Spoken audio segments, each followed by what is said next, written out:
When I think of my mother's love, I think of the desert. Immense, hot, extreme, unforgiving, and yet protective. The first time we visited an actual desert was when I was a little over 1 year old. My mother took my brother and I to visit my father, who at the time worked in the Xinjiang province of China. Thousands of miles from home, the four of us were on our first family trip. I was told that I learned how to walk in the middle of the Taklamakan Desert.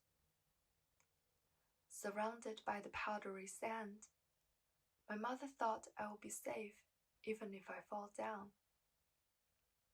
So again and again, I smashed my face into the ground, filled my clothes and shoes with sand.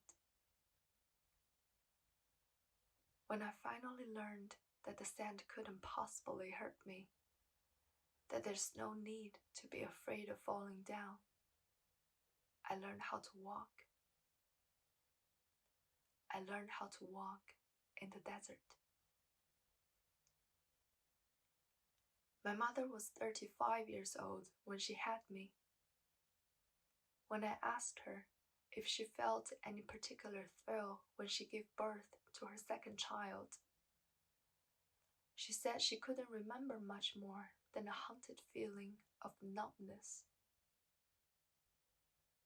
At that moment, the life she faced was that her husband would be working in a faraway city for the next 3 years, leaving her behind with a newborn daughter and a teenage son. Unlike my brother, who was mostly raised by my grandparents, I grew up under the direct watch of my mother. Her little tail, as she used to call me. But I was also taught to be independent and to have my own opinions. So I was also watching her, witnessing all her stress, anger, pain, and outbursts that she would hide away from others, but never felt the need to shun away from me. I wanted to help her, and I tried to make her life easier by becoming her ideal daughter.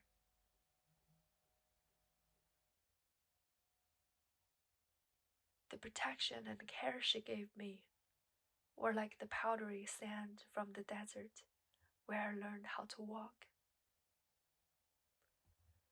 It protects me from hurting, but it also gets into my clothes, my shoes,